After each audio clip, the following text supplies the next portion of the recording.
Yo, dudes, the Empire's pretty chill. Maybe you could, join it or something.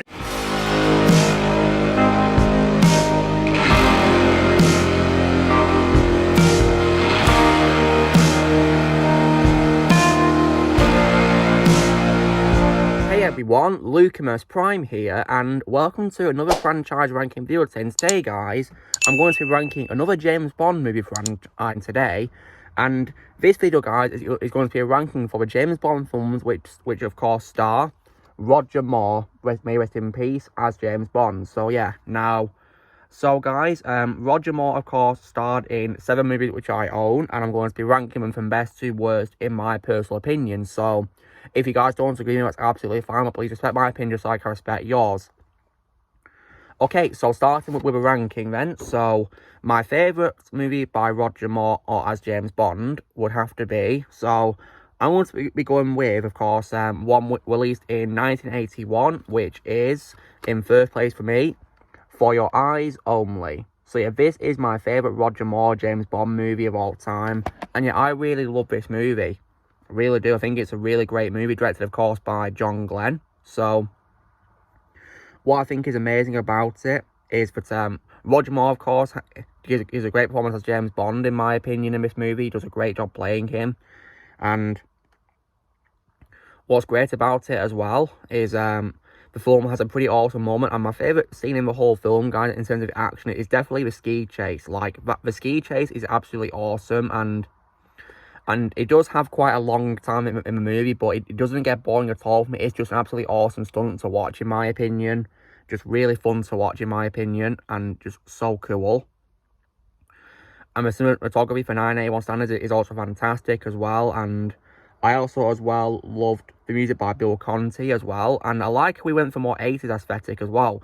And I of course, also like the song by Sheena Easton as well. Great song. And I love how the film also gave closure to the whole Blofeld saga by having him be killed off by Bond in the opening, because he'd somehow, of course, have had his injuries and diamonds out forever. And of course, Bond finally got his revenge on him for killing Tracy, once and for all. Great way to end Blofeld right there, of course. And I also, as well, think this movie is definitely a standout in Roger Moore's films, because up until this movie, the Bond series has straightforward stories about where Bond is given a villain to defeat and keep fighting until he wins. But this time, the film does something new, where this time, the film reveals that Bond has been going after the wrong guy all this time, and his supposed ally is a real villain the whole time. That is just mind-blowing and definitely done really well, in my opinion. And I also like how this film also goes back to the roots of the pre-70s Bond films by making it more serious as well, which I definitely liked. Because it definitely works well, because James Bond, in my opinion, doesn't really work as a campy comedic franchise. It works better, in my opinion, as being a serious spy franchise. That's why, of course, I prefer the films before the 70s, most of all, when it comes to a classic Bond movie, because my favourite Bond of all time, of course, is Sir Sean Connery, may rest in peace. Well, Roger Moore's my third favourite behind Sean Connery and Daniel Craig. So yeah, this film definitely is great, in my opinion, guys, but it also thinking in bad qualities. I could say that maybe, I didn't really care much about the romance between Bond and Melina, really, to be honest. They didn't have very much romantic interaction despite the screen time they had, really, so it didn't really work for me. But nonetheless, for this movie, still, in my opinion, is great, and I would easily regard it as my favourite out of Roger Moore's James Bond movies. So if I was to give it a score out of 10, I would definitely give it a very solid score of 9 out of 10. Definitely, in my opinion, the best of Roger Moore's movies. Then on to what is, of course, my second favourite movie to star Roger Moore as James Bond. I'm going to go with what is, of course, with Roger Moore's third Bond movie, of course, released in 1977, directed, of course, by Lewis Gilbert, which, of course, is none other than, and of course, The Spy Who Loved Me. So yeah, definitely, in my opinion, one of his great films, and many fans may regard this film as their favourite, which is, pretty cool. I can definitely see why, but for me personally, I find For Your Eyes Only better, but yeah, this film is still great for nonetheless. What's great about it is that Roger Moore still gives a great performance as Bond, in my opinion, and I also, as well, like how this film made Bond likeable again, because one of my bad qualities with previous movie in Roger Moore's films is he made Bond unlikable, but in this film he was back to being his usual self, which I was happy about. And I also as well definitely love the villains in this movie. For example, it's introduced one of my favourite henchmen and of all time in my franchise, which of course is Jaws, played by Richard Kiel, may he rest in peace. And Jaws is definitely, in my opinion, one of the most memorable and iconic villains in the franchise because of his metal teeth and yeah, a very unstoppable villain because he's got incredible strength and intimidating stature due to how tall he is. And he was so good he'd appear in the next movie as a henchman too. And I, of course, also like Stromberg as well, a very cunning villain that wants to destroy the world using nukes in order to jumpstart his own underworld society of Atlantis. Like, wow. Yeah. And the film has, once again, great cinematography for 1977 standards and also a great set design. I definitely like Stromberg's cruiser, that was really cool. And I also as well definitely like the Bond girl called Anya. And she's pretty interesting because she's like an equal to Bond, but because she's also a secret agent, but this time for Russia, not for UK, like Bond is for MI6. So yeah, definitely pretty cool there. And the visuals also great too. And I like the music composed by Marvin Hamlish as well in this movie, which was very good. And however, though, this may not be my favourite out of Roger's films, and it could be these reasons why. So one of our qualities is probably there's a pretty dumb scene in the film where Jaws tears apart a car which Bond and the character called Vivian are inside, and it seems a pretty silly scene because Bond is so calm to a character who's tearing apart his car. So like, why was Bond so calm in that scene? Didn't make much sense really. And then another bad quality of this movie is also that I feel it does also rehash some parts of You Only Live Twice because this movie dealt a spaceship or submarine eating ship that caused east-west tensions to rise and the potential apocalypse of a nuclear war triggered by a madman. So yeah, and the similarities could have been even greater had the original plan been followed through because according to the director Lewis Gilbert, he was going to have Blofeld be the villain, but of course legal hassle prevented him from using Blofeld. So yeah, thankfully didn't rehash much, but yeah, I wish it didn't rehash You Only Live Twice, to be honest. So yeah.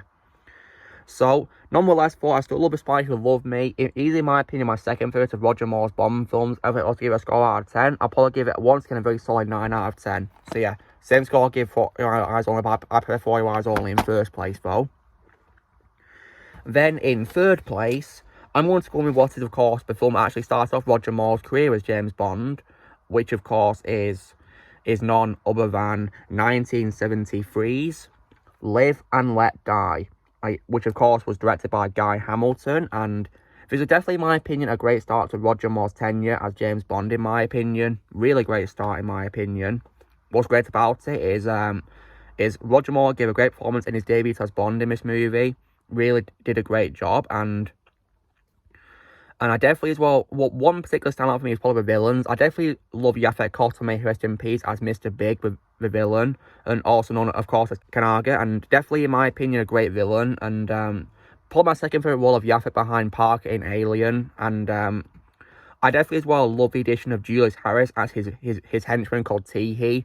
I definitely thought he was one of the iconic ones due to his pins on it, replacing his right hand, and I, of course, also definitely liked Jeffrey Holder, may he rest in peace, as Baron Samedi as well, the Voodoo Master as well, and so yeah, this film was definitely, pretty great start in my opinion, yeah, really great, and the set design was great too, like Mr. Big's lair, and the location of the bayou, for example, and action was also great too, for 1973 standards, and I definitely as well love the theme song in this film, which was written by Paul McCartney and Wings. Definitely, in my opinion, a very memorable and iconic theme song, in my opinion. Yeah, very catchy too, if I might add. However, this might not be my favourite. It's my third favourite because, one thing I didn't like was I feel the pacing can be a bit slow in some cases because this film was 120 minutes and it felt a bit longer sometimes, in my opinion. But it still had great scenes and memorable moments, like, for example, the villains, and also, I definitely have a scene with a crocodile as well. That was a pretty good scene, in my opinion, and music was well composed by George Martin, nonetheless, but the pacing, in my opinion, was a bit slow sometimes, and I also, as well, did not like the absence of Q, because Q, in my opinion, is one of the iconic characters in the franchise, and for what I can recall, he was not in the film, sadly, which was a bit of a shame, so I feel it was missing something there, really, and there's probably other characters who are absent too, as well, alongside Q, sadly, and There's also as well a case of like, an easy to spot, filming happening, because when Mr. Big is defeated, when Bond forces him to inhale that gas and he blows up, you can easily tell it's a dummy blowing up and not really, of course, Yaphet Kotto in real life. You can easily tell it's a dummy, sadly, so it's easy to spot, really. So yeah, but nonetheless, for what it was worth, Live and Let Die was still, in my opinion, a great start to Roger Moore's 10 years Bond, and if I was to give it a score out of 10, I'll probably give it a very solid score of 8.5 out of 10. Definitely, in my opinion, a great start to a James Bond franchise. And then on to what is, of course, my fourth favourite in the franchise. Now, this is a film which many fans of James Bond don't like, and they regard as one of the worst ones usually, but for me personally, I think this movie is actually alright and not terrible by any means. And this is actually, of course, what is Roger Moore's final appearance as James Bond ever, which, of course, is 1985's A View to a Kill. So, yeah, now, if I'm to be honest, guys, you know what, there's some issues with this film. I'm not going to, deny there's issues with this film, but I still think it's a good movie nonetheless. What's good about it is that Roger Moore, in his final performance as Bond, was good, because this was his final appearance as Bond, and was filmed once again by John Glenn. And it was still, in my opinion, a good film, thanks to his great performance, in my opinion, although there is one problem I do have with this film with regards to Roger Moore in this movie. And I definitely love the villain Max Zorin, the villain, played by Christopher Walken. Definitely, in my opinion, a great Bond villain, and he made him very memorable and played him very well. I love the score by John Barry, of course, the one who gave us the iconic James Bond theme. And, of course, the song by Duran Duran as well. And the action scenes are also thought they were good to watch as well. And I also like the bridge scene as well. That was a very good scene, in my opinion. However, when it comes to bad quality, so I'm going to address the elephant in the room, guys, and say that even though I love Roger Moore's Bond in this movie, he was definitely, in my opinion, way too old to be playing Bond in this film, because when he played Bond in this film, guys, he was 57, so yeah, he was definitely way too old, in my opinion. And I mean, when he first played Bond in Live and Let Die, he was 45 when he was cast, but the thing is that back then he looked younger than his age, so that's why he worked well as Bond despite being in his 40s. And even Sean Connery himself said that he and Roger were too old to play Bond, because he said that Bond should be played by actors in their 30s, not, of course, at their ages. So, yeah, because Roger Moore was way too old, and you could tell because of this movie, really, because, yeah, when you see the movie, you'll understand what I mean by him being too old. The pacing is also a bit slow as well in many areas too, sadly, as well, which is a shame. And I think the scene when Max Zorin, mows down his manners with an AK-47 is also a way too violent scene for a PG-rated movie, because, yeah, this film, guys, was rated PG, but thankfully, of course, my DVD for it on the Ultimate Edition is rated 12, rightfully so, but, yeah. But that scene being included in a PG film was one of the reasons why Roger chose to leave the role, so, yeah, of James Bond. I also, as well, didn't really like how Stacey was constantly screaming all the time. It got really annoying how she kept screaming all the time, to be honest. And there's also some scenes which could have been cut out, to avoid filler. And the title of the movie is also a typo, because it's supposed to be, of course, from A View to a Kill, not just A View to a Kill. It should be called From A View to a Kill. But nonetheless, for this film, in my opinion, is still, in my opinion, good, despite those nitpicks I do have of the movie. And the ending also, in my opinion, could have been better, a way to end the story of Roger Moore's Bond, in my opinion, to be honest. It was a pretty weird ending, in my opinion, but yeah. And if I was to give it a score out of 10, guys, I will probably give A View to a Kill a very decent score of 7.5 out of 10. So yeah, not terrible in my opinion, but in my opinion, one of Roger Moore's weaker Bond movies from what I just covered. Then on to what is, of course, my fifth favourite James Bond movie of all time. I'm going to go with what is, of course, actually Roger Moore's second appearance as James Bond. And personally, I once again think this movie is alright. I don't think it's a bad movie, in my opinion. But this movie, of course, is none other than 1974's The Man with a Golden Gun. So, yeah. Now, sure, people may not like this movie, directed, of course, by Guy Hamilton, but I still think it's a good movie, to be honest. And I will say that this was unfortunately a film which, in my opinion, made Bond unlikable, because he did some pretty mean things in this movie, which I didn't really like, to be honest. Like, threatening to break a woman's arm, in my opinion, was going way too far. and pushing a kid sailor into a rapid stream during a boat chase as well. Like, goodness me. Thankfully, the next one he got better for, in terms of his personality, more likeable. This film, in my opinion, kind of ruined him a little bit, but Roger Moore still did a great performance, and however, in my opinion, the best part of this movie for me was easily, in my opinion, Sir Christopher Lee, may rest in peace, as of course the villain Francisco Scaramanga. Definitely, in my opinion, one of the most memorable villains in the franchise. A very iconic villain, especially because of his golden gun as well, of course. And yeah, I think he was definitely, in my opinion, the best part. I did also like Nick Nack, his henchman, as well. He was pretty good, in my opinion, pretty entertaining and pretty funny as well. And definitely liked him. And other good things about the movie is the action scenes were also decent as well to watch, and yeah, some of them pretty good. And music by John Barry is also great, and the cinematography is also very good as well for standards of course, and of 1974. And but yeah, my bad qualities would be, of course, that, you know, Bond was unlikable, and also as well, I thought that his love interest called Goodnight was pretty bland. Especially, of course, in the scene where she's captured in Scaramanga's flying car, and she opens up her boots to she's in the air. Like, when she calls Bond, she sounds so calm and bland. Like if I was her in that scene, I'd be really frightened and, like, you know, panicking. But she was really calm for some reason in a very, you know, dangerous situation. So, like, really good night. And the pacing may have also been a bit slow as well sometimes too. But some parts I'd probably cut out really, because they didn't really add much to the movie. But yeah, nonetheless, though, you know, the Man with Golden Gun, in my opinion, is good, mainly because of Christopher Lee. I'll say that. In my opinion, he was the best part of this movie. That's what I'll say.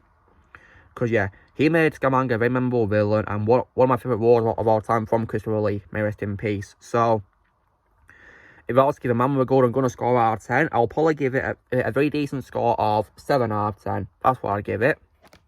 So yeah, not terrible in my opinion, just in my opinion weaker for those reasons I mentioned, but Christopher Lee prevents it from being a bad movie for me, really. Then on to what is, of course, my 6th favourite Bond movie, starring Roger Moore. This is in my opinion, an example of a Bond film which I think is a bit overrated and overhyped, because I don't think it's that good as people say, really, but yeah. And that movie, of course, is none other than 1979's Moonraker, directed, of course, by Lewis Gilbert. That's once again after he directed The Spy Who Loved Me. And this movie, in my opinion, is not really that good. I mean, there's some good things, like, for example, you know, Roger Moore is once again great as Bond, and I like the song by Dame Shirley Bassey, which was nice to listen to, and the music as well was also good for what it's worth. And I did also like Holly in this movie as well, Dr. Holly Goodhead. Lois Charles played her really well, in my opinion, and my favourite scene in the film was probably the skydive scene. That was definitely a pretty awesome scene, in my opinion, and has to be done 70 times to accomplish it, and it still looks great today, in my opinion.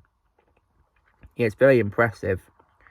And however, when it comes to bad quality with this movie, my biggest complaint with this movie is that I did not like the addition of space in this film. Like, James Bond going to space now? What? That's just ridiculous. Like, since when was James Bond a sci-fi franchise? Yeah, it's ridiculous. Yeah, I did not like the addition of space, guys. It was just, you know, pretty silly, really. And I also feel that Jaws was also reduced to being a joke as well in this movie, to be honest. I loved him in The Spy Who Loved Me, but I did not like him in this movie. I feel he ruined Jaws a little bit, really, because he wasn't as good as he was in the previous movie, to be honest. Didn't really like that. And, so yeah. And I also, as well, did not like how this movie was literally a rehash of A Spy Who Loved Me. Like, I didn't really like that, because the villains have the same motivation, which is to destroy the world in order to form a utopia to an important military vessel or mysteriously disappearing. And, of course, Jaws come back as a henchman too. And also, as well, the villain Drax's plan to repopulate the world is also stupid as well, because there's not enough of his chosen ones to rebuild or sustain a civilization. He'd literally cause Earth population to be extinct with his plan. It wouldn't work at all. So yeah, very bad idea in my opinion. And there's also, of course, the obvious plot hole being that no one on Earth noticed something as big as a Moonraker space station either. No one noticed it, so, like, really? Has it got, like, a cloaking device or something? I have no idea. So yeah, this film, in my opinion, is an example of a Bond which I think is overrated, but, you know, decent thanks to Roger Moore and the skydiving scene, and that's probably about it, really. So yeah. So if I was to give Moonraker a score out of 10, guys, because I think it's in my opinion the second worst or weakest out of Roger Moore's Bond movies, I'm probably going to give it a mediocre score of 6.5 out of 10. So yeah, that's Moonraker. May not be a bad film overall, but I think it's overrated. And now on to what is, in my opinion, the absolute worst of Roger Moore's Bond movies, and also easily, in my opinion, the worst of the canon Bond timeline of movies, not counting the non-canon garbage, which of course is none other than a film which I think has a very inappropriate title as well, guys, so I'm going to call it a different name, but you know what I mean based on the picture I'll be showing and what I'll be showing now, which of course is 1983's Octopus. This film, in my opinion, is the worst out of the canon Bond movies. Yeah, I hate Octopus. Really bad, like, for many reasons. One of them being the title, which I think is very inappropriate. Like, who would name a movie that? Seriously. Like, goodness me.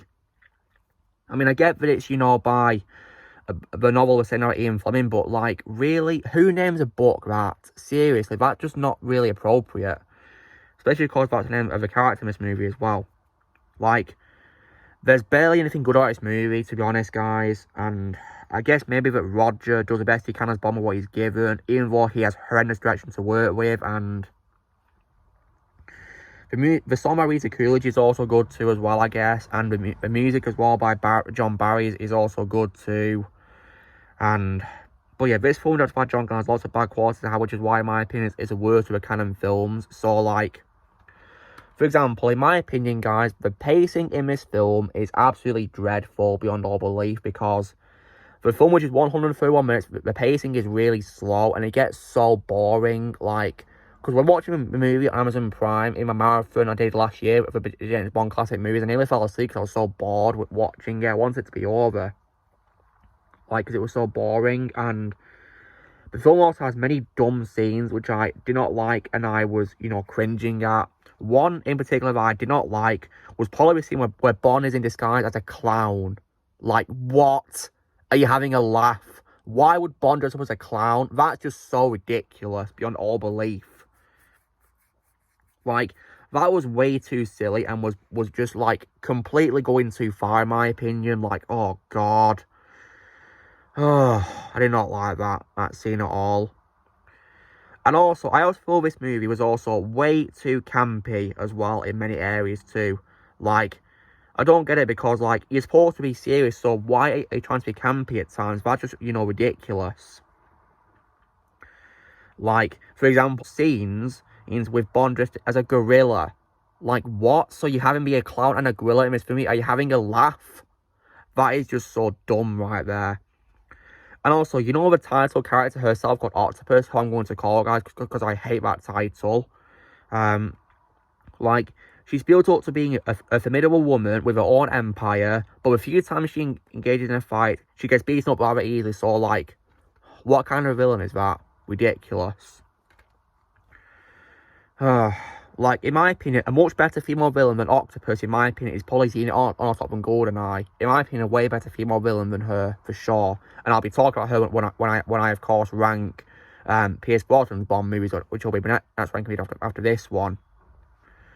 But anyway, guys, so Octopus, as I call it, in my opinion, is the worst of the canon Bond movies, and of course, the worst of Roger Moore's Bond movies. So yeah, like, because if you guys thought A Man with a Golden Gun or A View to a Kill were bad movies, just wait till you see this, because, like, I would gladly watch those two films over this, in my opinion. I would gladly watch those over this movie. But yeah, I would have watch this movie over the non-canon garbage, but it's not really saying much, because I think this movie's also garbage too. But yeah, if I was to give it a score out of 10, I'll probably give it a very bad score of 4 out of 10. So yeah, easily, in my opinion, the worst out of the canon James Bond movies, for sure. So yeah, I hate Octopus. Anyway, guys, so that's me doing my ranking of Roger Moore's James Bond movies from best to worst, in my opinion. So in first place, of course, would have to be, be my favourite, which is For Your Eyes Only.